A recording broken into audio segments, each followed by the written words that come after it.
Kontrabandas karalis Raitis Kononovs atklāti stāstot par notiekošo austrumu robežā, šobrīd cer, ka tik tiešām atbildīgās institūcijas godīgi izvērtēs viņa liecības un kontrabandas ceļi, kurus kūrējot struktūra vienības, pēc iespējas drīzāk būtu slēgti un kontrabandas atbalstītāji atrastos tur, kur viņiem būtu īstā vieta. Tomēr pats ar vērtīgo informāciju instancēs oficiāli vērsties nevēlas. Tāds patriots es neesmu tur vērsties ģenerāla prokuratūrā. Man ar ģenerāla prokuratūru ir saskarsme bijusi.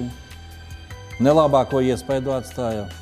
Nelabāko. Pat tagad man par spirtu to pašu notiesāja, kas ir izvests no valsts policijas materiālām rezervēm un atrast šeit pāri laukam. Firmā vienā. Un man par to iedod 3,5 gadi cietumā. Man tagad pārtiesāšana būs. Kā tur būs, es nezinu, jā. Kamēr Kononovs gaida kārtējo tiesu, Tautas balss informāciju izvērtēšanai iesniedz Iekšlietu un aizsardzības korupcijas novēršanas komisijā Saeimā, lai deputāti izvērtētu publiskoto informāciju un Kononova minēto amatpersonu saistību ar kontrabandu austrumu robežā un guvām cerētu atsaucību. Esmu ļoti pārsteigts, ka cilvēks var nosaukt, un tāpēc izjūtām tur patiešām skaidrs, ka tā pakšā viņš nesaka, ka īsti no zilā gaisā, jo viņam ir informācija un viņš diezgan daudz ko zina. Komisija pāris dienas pavadījusi austrumu robežā, Tautas balss iesniegumu, kurā apkopot informāciju ar bijušā ieslodzītā teikto, jau izpētījuši un amatpersonām uzdevuši jautājumus. Es domāju, tas jautājums ir gan aktuāls. Tik aktuāls, ka mēs šo jautājumu arī ar seržantu kungu atrodoties 2 dienu komandējumā tagad uz austrumu robežu pārunājām ar robežsardzes ģenerāli. Es šo vēstuli parādīju Garbar kungam, jo šeit ir minēti konkrēti 5-6 cilvēki.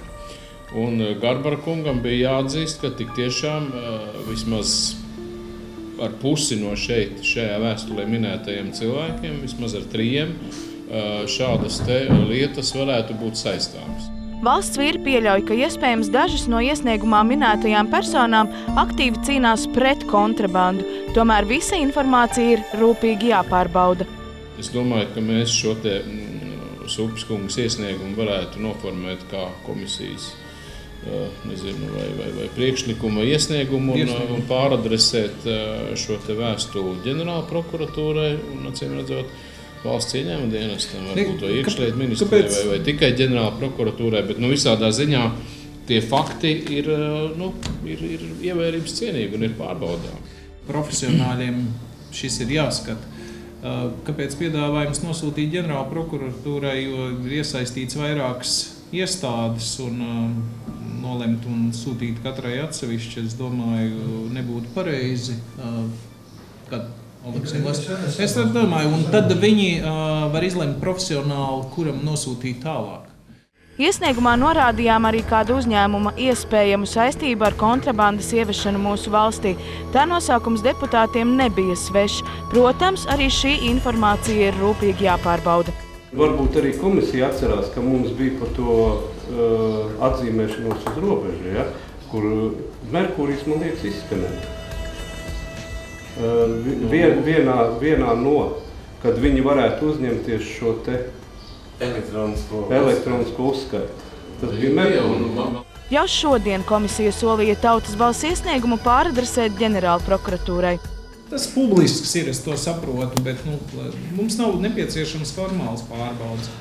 Bet, grūti ir, šis prasa jau ko? Šis prasa operatīvu darbu, jo nav jau pierādījumu pašlaik. Tas nozīmē, ka jāiesaist profesionāļi un viņiem jāzina, bet ja robežsardzes ģenerālis jau par dažiem zina, es nešaubos, ka viņš arī veids kaut kādu veidu darbu ir uzdevusi. Ir viņiem pašiem vienība, kur var veikt operatīvās darbības.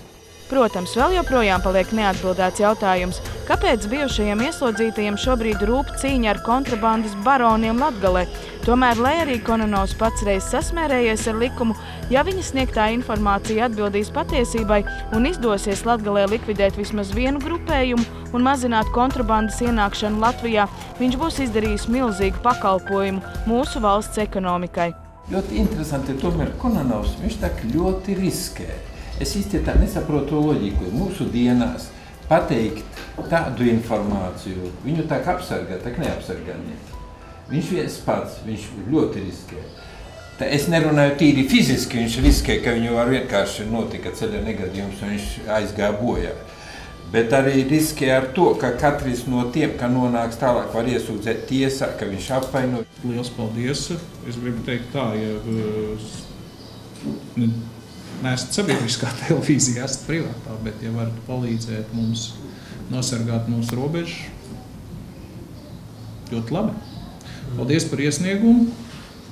Un mēs šodien sagatavosim vēstuli un ar mani parakstu nosūtīsim no Publicijas ģenerāla prokurora. Inese Supe, Andris Damburs, Tautas balss.